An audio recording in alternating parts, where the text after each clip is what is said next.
তওবা করতে হবে, কিন্তু তালাক এটা হয় নাই। 2 নম্বরে হলো যে ফান করে তালাক দিলে তালাক হবে কিনা।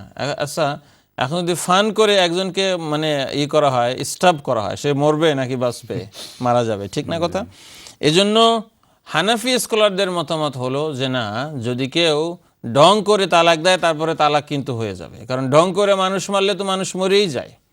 অন্যান্য মাযহাবের কিছু কিছু স্কলারের মতামত আছে যে না, যদি এরকম রং ঢং করে তালাক দেয়, নিয়াত না থাকে, তাহলে এটা তালাক হবে না। এই জন্য হানাফি স্কলারদের মতামত অনুযায়ী কিন্তু যদি ঢং করেও তালাক দেওয়া হয়, ফান করে তালাক দেওয়া হয়, তাহলে এটা তালাক হয়ে যাবে। এই জন্য তালাক, আমরা দুনিয়ার এত কত কথা আছে, এটা বাদ দিয়ে তালাক তালাক কেন মনে আসে? এই জন্য আল্লাহ আমাদের ওই সমস্ত স্বামীদেরকে হেদায়েত করুক। এবং আপনার হাতে পাওয়ার একটা আছে দেখি, যেখানে সেখানে ইউজ করবেন, এটা তো অ্যাবিউজ অফ পাওয়ার। এই জন্য আসলে এরকম অবস্থাতে যদি ইসলামী শরিয়া কোর্ট থাকতো, তাহলে এই সমস্ত স্বামীদেরকে সেখানে নিয়ে বিচার করা হইতো এবং সেখানে তাদেরকে শাস্তি দেওয়া হইতো যে এরা কেন অন্যান্য সব কিছু বাদ দিয়ে এটাকে কেন তারা কথা বলে। আল্লাহ তাআলাকে হালাল রাখতেন না, শুধু এই জন্য হালাল রেখেছেন যে এমন কোনো সময় হতে পারে যে সমাধানের আর কোনো রাস্তা নেই। সেজন্য আরবিতে বলে যে আখিরুদ দাওয়া আল কাই, যখন কোনো ওষুধ কাজ করে না তখন বার্ন ইট, তখন মানে জ্বালায় দাও এটাকে। তো ঠিক এরকম এটা সর্বশেষ ওষুধ হিসেবে আল্লাহ তাআলা এটাকে জায়েজ রেখেছেন। এই জন্য এটাকে বলা হয় আবগাদুল মুবাহাত। যত মুবাহ কাজ আছে তার সব থেকে নিম্ন স্তরের হলো তালাকটা। এই জন্য তালাকের কথা যেন আমরা কথায় কথায় যেন তালাকের কথা মেহরবানি করে না আসে। বহুত মানুষে আমাকে খুব যন্ত্রণা দেয় এই সমস্ত ঝামেলা নিয়ে। একজনে আপসেট ছিল, একজনে কেবল ঘুম থেকে উঠছে, আর একজনের এইটা হয়েছে ওইটা হয়েছে, কিন্তু তালাক কেন আসবে? আরও তো বহু কিছু আসতে পারে, আপনি অন্য কিছু করেন। প্লিজ আমরা আল্লাহকে ভয় করি এবং তালাক থেকে দূরে থাকি। এবং তালাক দিয়ে যদি ফান না করা হয়, সে ডেঞ্জারাস ফান হবে আমার মনে হয়। আপনি যেটা বললেন, আমরা ধরুন ডেঞ্জারাস ফান থেকে দূরে থাকি, আল্লাহ যেন আমাদের দূরে রাখেন। আমিন। আমরা পরবর্তী কলার কাছে যাচ্ছি। আসসালামু আলাইকুম রহমতুল্লাহ।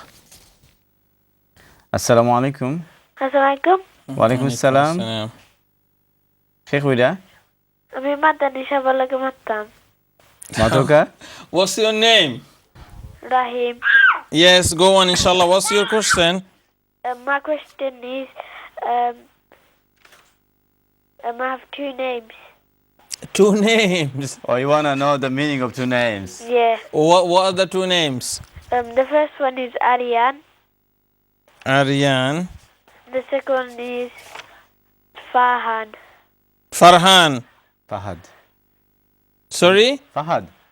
Farhan. Fahan. Fahan or Farhan? Farhan. Yes, Farhan. Farhan. Can you Aryan. answer after Sorry? Okay, I Do you have understood. another question? Rahim? I think we lost the caller. Okay. Thanks anyway. Aryan এবং ফারহান, আসলে আমরা তো নামের অর্থ দিতে চাই না। Loss of বা viewers will get upset if we give the meaning of the name. This young one just phoned and want to know the meaning of Aryan and Farhan. Aryan is very, very strong and beautiful. This Aryan, Urwa Aryan. And Farhan is happy. Aryan is strong and Farhan is happy. This is the meaning of the 2 names. We do not appreciate giving the meaning. Please, any meaning of the name, avoid it, because lots of caller waiting on the line. They want to know something important, inshallah. Jazakumullah khairan.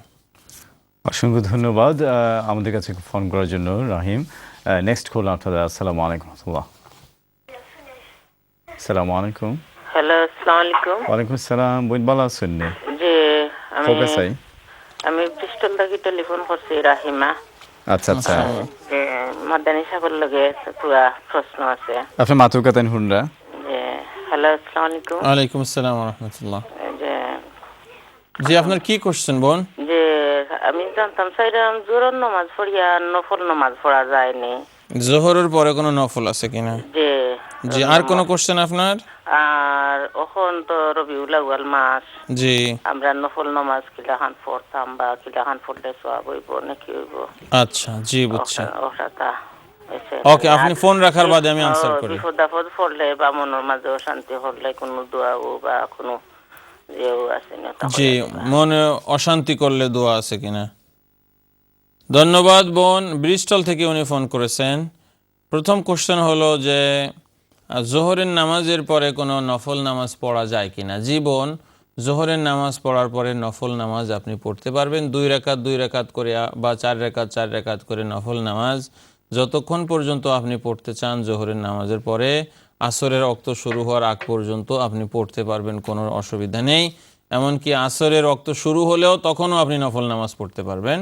তবে আসরের নামাজ পড়া হয়ে গেলে আসরের পরে আল্লাহ রসুল সাল্লাল্লাহু আলাইহি সাল্লাম অন্য কোনো নামাজ সাধারণত পড়তেন না মাগরিবের আগে, আনলেস যদি কোনো জানাজার নামাজ আসে অথবা তওয়াফের নামাজ হয়, সেটা আলাদা কথা। সেজন্য জোহরের নামাজের পরে আপনি নফল নামাজ পড়তে পারবেন ইনশাআল্লাহ। রবিউল আউয়াল মাসে আলাদা ধরনের কোনো নফল নামাজ নাই। আপনি অন্যান্য সময় যেভাবে আপনার নফল নামাজের অভ্যাস আছে আপনি ঠিক সেইভাবে আপনি পড়তে থাকবেন ইনশাআল্লাহ, তাতেই যথেষ্ট হয়ে যাবে। আর যেহেতু রবিউল আউয়াল মাস, শুধু রবিউল আউয়াল মাসে না, যে কোনো সময় যেন আমরা বেশি বেশি করে রাসূলুল্লাহ সাল্লাল্লাহু আলাইহি ওয়াসাল্লামের উপরে যেন দুরূদ পড়তে থাকি আমরা। আল্লাহুম্মা সাল্লি আলা মুহাম্মাদ ওয়া আলা আলি মুহাম্মাদ কামা সাল্লাইতা আলা ইব্রাহিম ওয়া আলা আলি ইব্রাহিম ইন্নাকা হামিদুম মাজিদ। আল্লাহুম্মা বারিক আলা মুহাম্মাদ ওয়া আলা আলি মুহাম্মাদ কামা বারাকতা আলা ইব্রাহিম ওয়া আলা আলি ইব্রাহিম ইন্নাকা হামিদুম মাজিদ। আর মনে অশান্তি হলে পরে, পেরেশানি থাকলে পরে আমরা দোয়া অনেকবার বলেছি, এটা তো লম্বা দোয়া বোন, আপনি রেকর্ড না করলে তো মনে থাকবে না আসলে। আল্লাহুম্মা ইন্নী আউযু বিকা মিনাল হাম্মি ওয়াল হুজনি ওয়া আউযু বিকা মিনাল আজ্জি ওয়াল কাসাল ওয়া আউযু বিকা মিন গলাবাতিদ দাইন ওয়া কহরির রিজাল।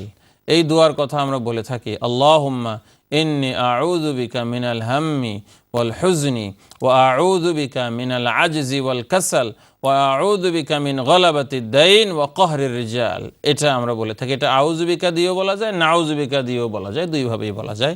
যদি আপনি রেকর্ড করা সম্ভব হয়ে থাকে আপনার পক্ষে, আপনি শুনে শুনে মুখস্থ করবেন।